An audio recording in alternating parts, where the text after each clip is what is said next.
इसमें हम आपको वर्ण विचार के अंतर्गत ये जो हलंत लगाकर जो खड़ी पाई लगाई जाती है ये बताया। इसमें खड़ी पाई हटा करके और अन्य घुंडी हटा करके और अन्य हमने आपको हलंत लगा करके ये द्वित्व व्यंजन और द्वित्व व्यंजन, जब स्वर रहित व्यंजन के बाद समान स्वर युक्त व्यंजन आता है तो उसे हम द्वित्व व्यंजन कहते हैं। इसके विषय में हमने आपको बताया कि वर्गों के पहले, तीसरे और पांचवें वर्ण द्वित्व रूप में आते हैं। इनके अलावा य, ल, व, श भी द्वित्व रूप में आते हैं, जैसे चक्कर, टक्कर, सुग्गा, चुग्गा, सज्जन, सज्जा, ये सभी इसी ही के अंतर्गत आते हैं। जैसे इसमें हमने बताया कि वर्गों के पहले, वर्गों के बीच में इसमें जब स्वर रहित व्यंजन के बाद समान स्वर युक्त व्यंजन आता है तो उसे द्वित्व व्यंजन कहते हैं। इसी ही के अंतर्गत इसमें जैसे क,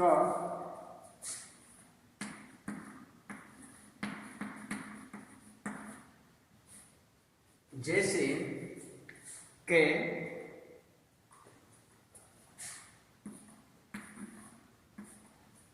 और कैसे जमा यदि हम का बराबर कै ये बनता है। इसी ही प्रकार से कै, चे, टे, इसी प्रकार कै,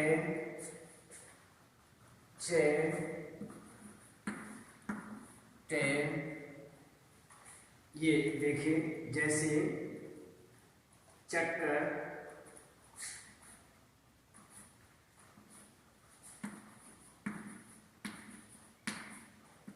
चक्कर नहीं, ये हुआ, इसमें हो गया चक्कर, हाँ यही ले लीजिए, चक्कर, टक्कर, चक्कर,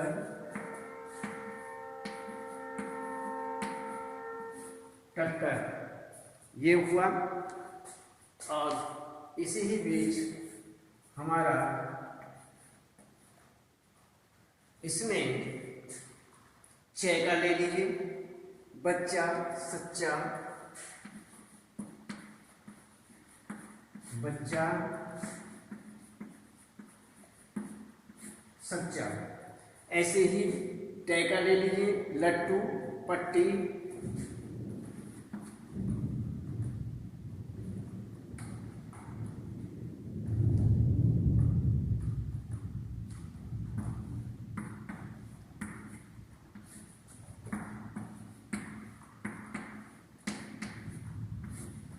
ये सब हमारे द्वित्व वर्ण कहे जाते हैं।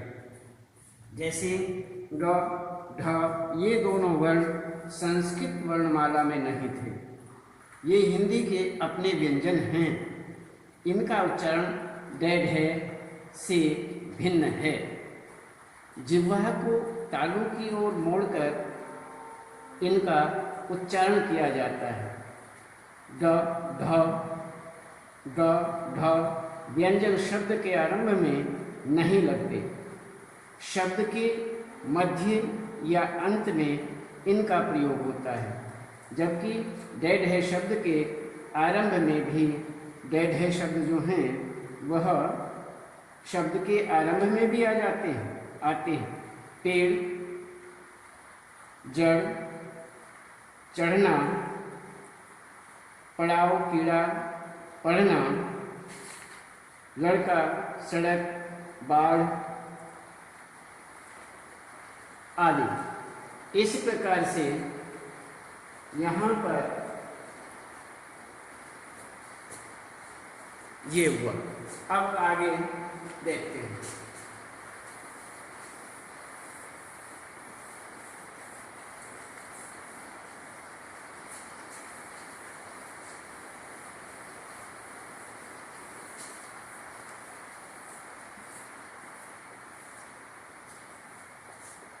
इसमें हम अब जो हैं ये आपने देखा कि पेड़, जड़ और इसी प्रकार से चढ़ना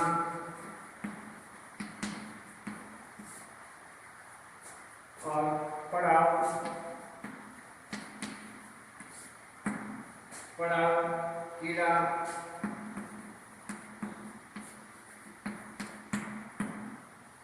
कीड़ा, पड़ना आदि। इस तरह से अब हम देखते हैं अनुस्वार। अनुस्वार के विषय में देखते हैं कि अनुस्वार किसे कहते हैं, कैसे। अनुस्वार इसका उच्चारण करते समय हवा नाक से बाहर निकलती है। इसे शिरोरेखा के ऊपर बिंदु के रूप में लगाया जाता है। अनुस्वार जिस वर्ण के ऊपर लगा हो उसके बाद उच्चारित करते हैं और उसके बाद जो व्यंजन हो उसके पंचम वर्ण की ध्वनि मुख से निकलती है। अंतस्थ और ऊष्म वर्णों में मैं न की ध्वनि निकलती है। इस प्रकार मंडन में मैं के बाद अनुस्वार ध्वनि न निकलेगी, क्योंकि उसके बाद चवर्ण का ड वर्ण है, डवर्ण है। पंत में पे के बाद अनुस्वार ध्वनि न निकलेगी, क्योंकि उसके बाद तवर्ग का ते वर्ण है। तो इसमें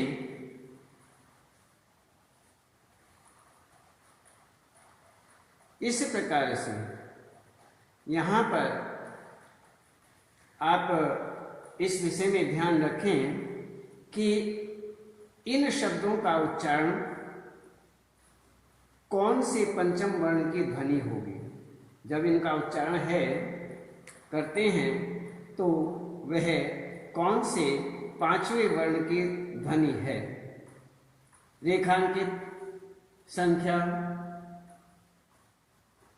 इसमें अनुस्वार के बाद का वर्ण कैसा उच्चारण, तो क, ख, ग, घ, क, ख, ग, क, ख, ग, ठ, ज, य, द, त, न। इसमें ङ, ङ, न, या, मैं, तो इसमें सन्यासी ये सब आप अच्छी तरह से देखेंगे। तो इसी प्रकार से श जैसे रेखांकित, का, अंक, संख्या में इसी ही प्रकार से ख, ङ, तो मंगल, और हम इसी प्रकार ये अनुस्वार के अंतर्गत आता है।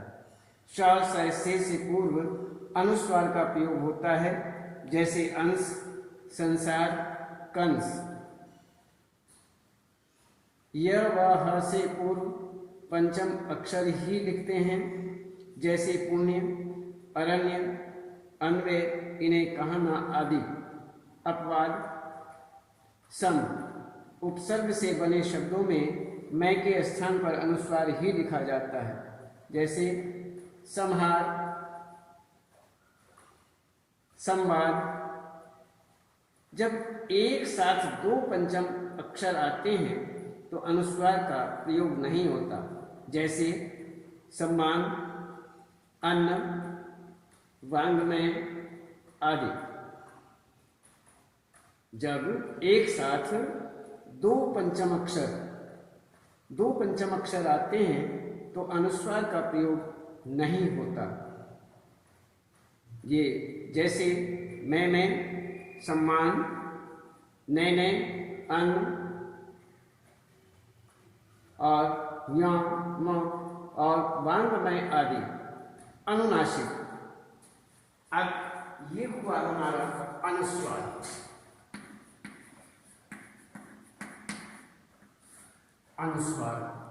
अनुस्वार के विषय में हमने आपको बताया।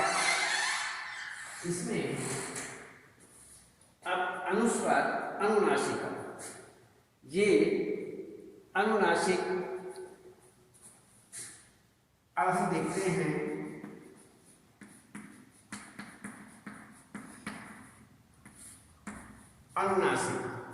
अनुनासिक में स्वर अनुनासिक सहित भी होते हैं। स्वरों का उच्चारण करते समय जब हवा मुख और नासिका दोनों से निकले तो सानुनासिक कहते हैं। स्वरों का उच्चारण होता है, इसमें चंद्र बिंदु लगाते हैं। आ, ई, ऊ,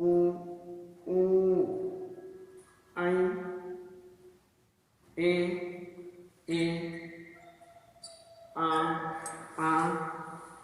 तो ये सब हुआ। इसी प्रकार से हम यह देखते हैं। तो ये हमारा अनुनासिक माना जाता है। चंद्र बिंदु स्वर का गुण है। चंद्र बिंदु जो है वो स्वर का गुण माना जाता है। जिन स्वरों पर शिरोरेखा होती है उनके ऊपर शिरोरेखा होती है, उसे हम शिरोरेखा कहते हैं। तो इस प्रकार से जिन स्वरों पर शिरोरेखा होती है उन पर हम बिंदु लगाते हैं। क्या आपने इसमें ध्यान, जैसे हैं, मैं आदि है, ए वर्ण है, और मैं, ए, इस प्रकार से हमें इनका ध्यान रखना चाहिए। बोलते समय हमें अनुनासिक या और अनुस्वार में अंतर होता है। दंत बोलते समय न की ध्वनि ए और दे के बाद है, ए और दे के बाद अंत दंत। तो आप आंत, दांत, तो अनुनासिक ध्वनि आ, दांत के साथ सुनाई देती है। वर्तमानी की शुद्धता के लिए हमें अनुस्वार और अनुनासिक को सूक्ष्मता से समझना चाहिए। इसी प्रकार आप विसर्ग देखते हैं। विसर्ग में हम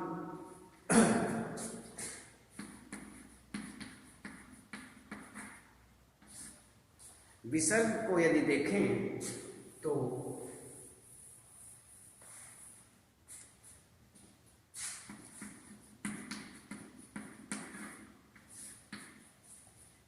विसर्ग, इसे हम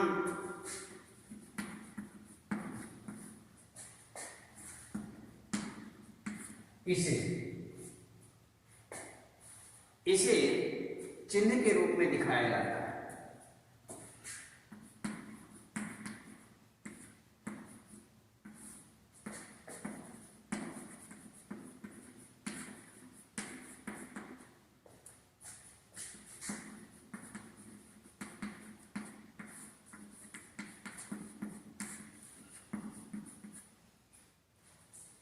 ये दिखाया जाता है, इसका उच्चारण है की तरह किया जाता है।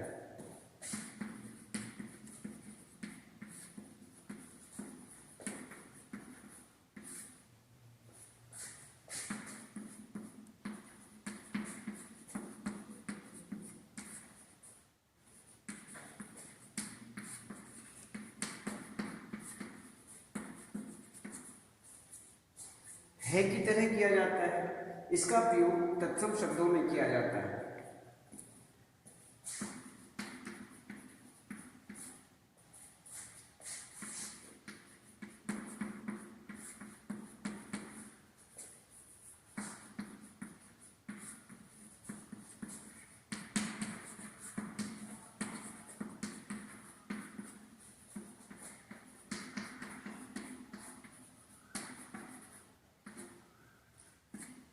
तत्सम शब्दों में किया जाता है।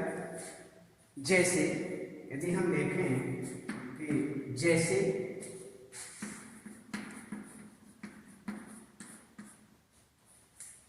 जैसे प्रातः, स्वतः, अतः।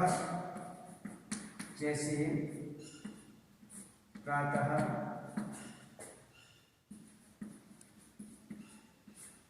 स्वतः, अतः,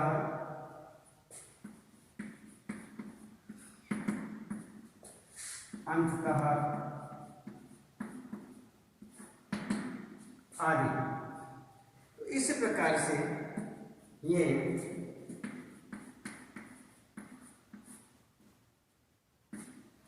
इस प्रकार इनका प्रयोग होता है।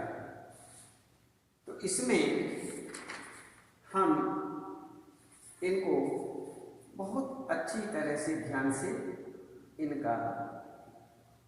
इनको पढ़ेंगे, देखें और करेंगे। तो इसी प्रकार से यहाँ पर युक्त रै व्यंजन, यदि हम रै के विषय में बात करें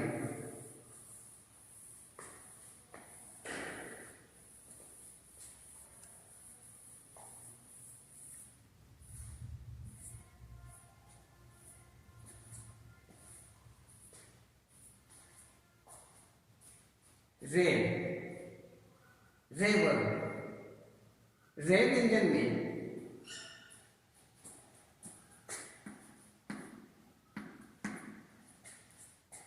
रे वर्ण,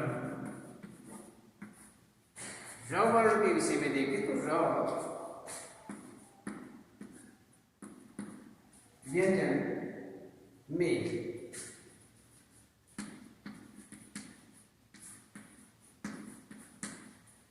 र व्यंजन में उ तथा उ की मात्रा नीचे में लगकर बीच में लगती है। में रा व्यंजन में उ तथा उ की मात्रा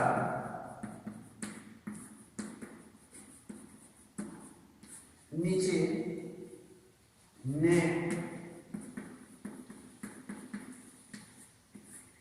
लगाकर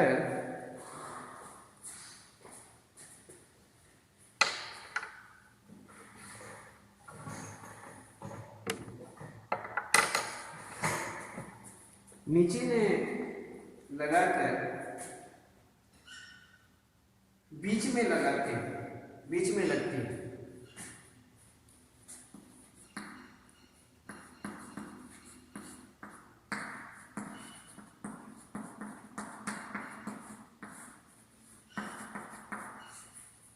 बीच में लगती है।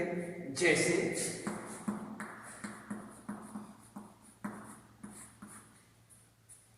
जैसे रे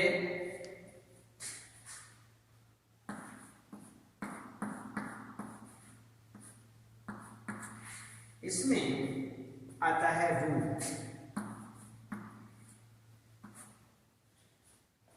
अब आगे बताते हैं। जैसे रू,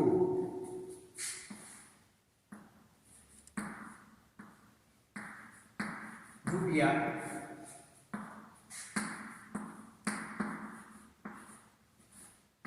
रुचि, अवरुद्ध,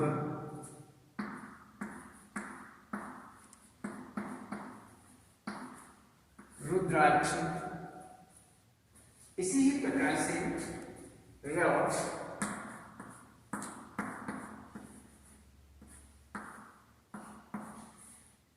इसमें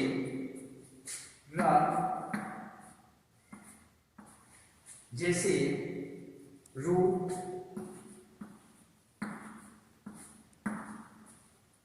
रूठना, रुमाल,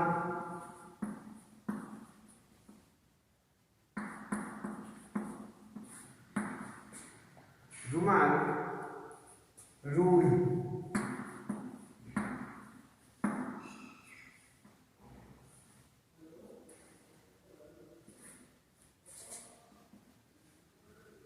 रूल। तो ये हुआ हमारा रे का प्रयोग। इसमें